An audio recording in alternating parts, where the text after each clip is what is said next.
Hello everyone. Now in this video we are going to discuss about the van der Waals radius and the metallic radius which is also known as the crystal radius. तो सबसे पहले हम करेंगे van der Waals radius.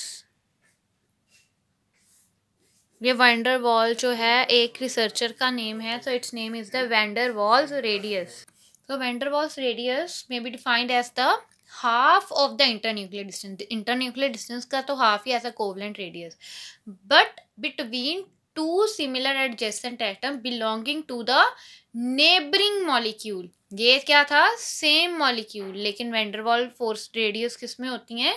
In the adjacent या फिर हम कह सकते हैं neighbouring molecule of the same substance in the solid state. ये ज़्यादातर नोबल गैसेस में पाई जाती हैं और जो van der Waals forces of attraction होती हैं, दीज आर जो क्वाइट वीक नेचर की होती हैं. वीक होती हैं मतलब इनके जो बॉन्ड्स होंगे वो जल्दी ब्रेकआउट हो जाएंगे. अब ये देखो,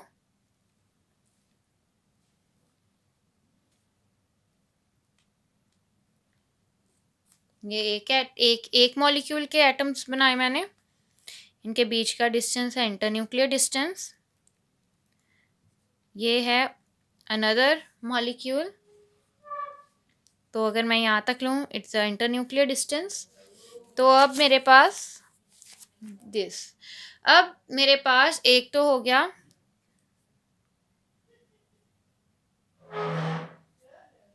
और जो इसके बीच में जो यहाँ तक का डिस्टेंस होगा उसको हम क्या कहेंगे? R covalent.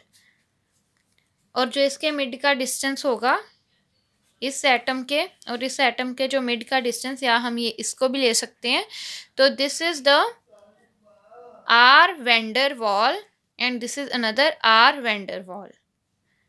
सो अगर आप सेम में लोगे तो आर कोवलेंट, अगर हम डिफरेंट में लेते हैं और ज़्यादातर ये नोबल गैसेस में देखे जाते हैं, तो इसके बीच का जो डिस्टेंस होगा इसको हम क्या कहेंगे? आर van der Waal, मतलब van der Waal radius, and these are the week.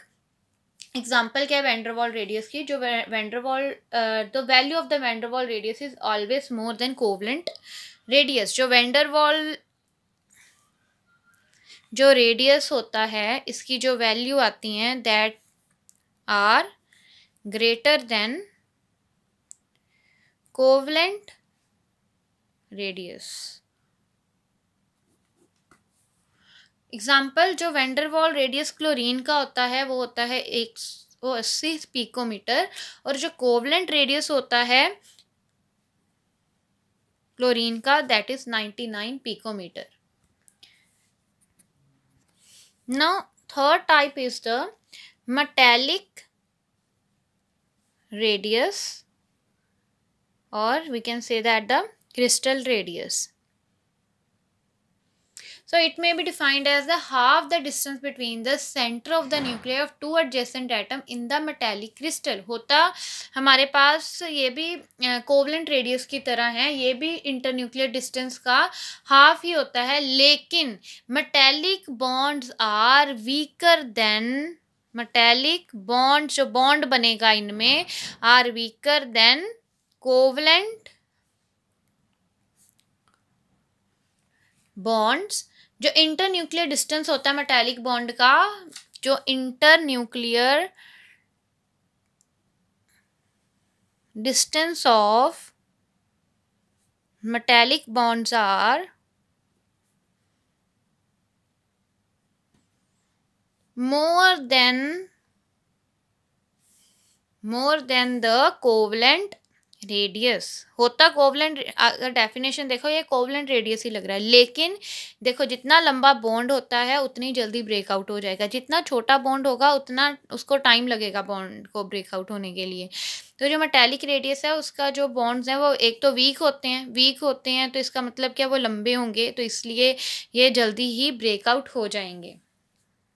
तो सबसे बड़ा हमारे पास ऑर्डर क्या होगा? सबसे बड़ा मेरे पास order of atomic radii. Atomic radii का ऑर्डर क्या होता है? सबसे ज़्यादा एटॉमिक रेडियाई होता है van der Waal रेडियस, उससे कम होता है मेटालिक, और सबसे कम होता है covalent.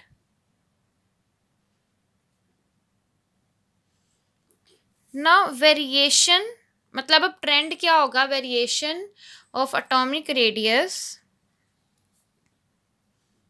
Of the in the periodic table. तो मैं आपको एग्जांपल के थ्रू समझाती हूँ।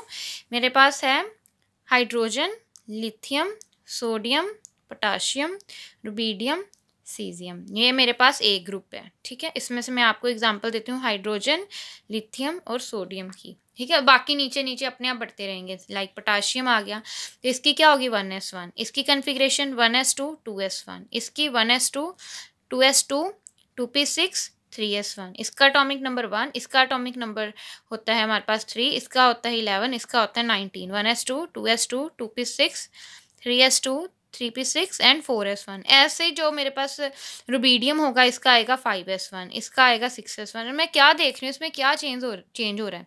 दिस इज माई न्यूक्लियस, ये मैंने न्यूक्लियस बनाया। This is first orbital, second orbital, third orbital, ऐसे फोर्थ, फिफ्थ, सिक्स, ऐसे सो ऑन बनता रहेगा। तो अब मैं क्या देख रही हूँ कि मेरे पास हाइड्रोजन में यहाँ पे है, लिथियम में, और बाहर बाहर बाहर बाहर जा रहे हैं। अब मेरे पास जो न्यूक्लियस के पास होगा इलेक्ट्रॉन, उसकी ज़्यादा अट्रैक्शन होगी, लेकिन जैसे जैसे इलेक्ट्रॉन न्यूक्लियस से दूर जाते रहेंगे वैसे वैसे न्यूक्लियस के टूवर्ड अट्रैक्शन कम हो जाएगी।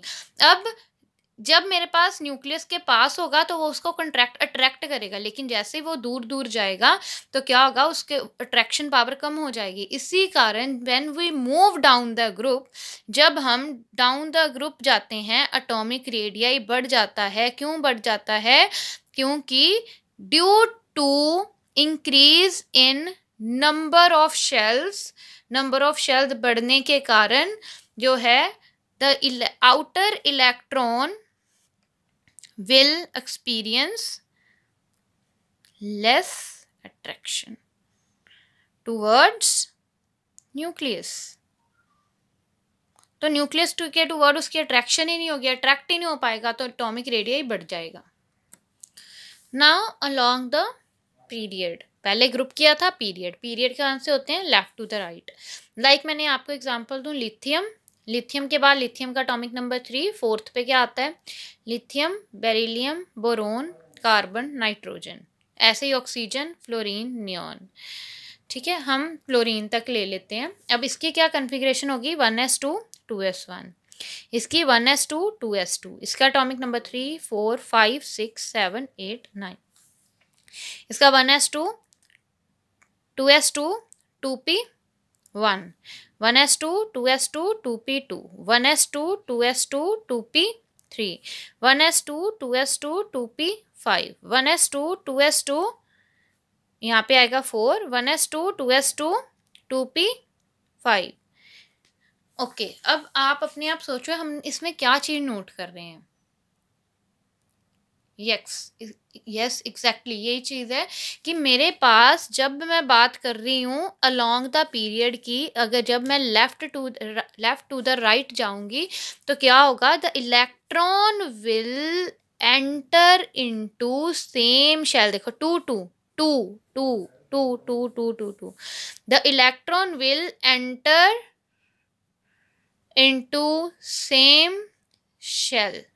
अब सेम शेल में इलेक्ट्रॉन जा रहा है तो अब उसकी न्यूक्लियस से दूरी तो बढ़ नहीं रही, तो इसकी वजह से the electron will enter into the same sub shell, as a result atomic radii decreases because the electron, the attraction of outermost electron will increase toward the nucleus।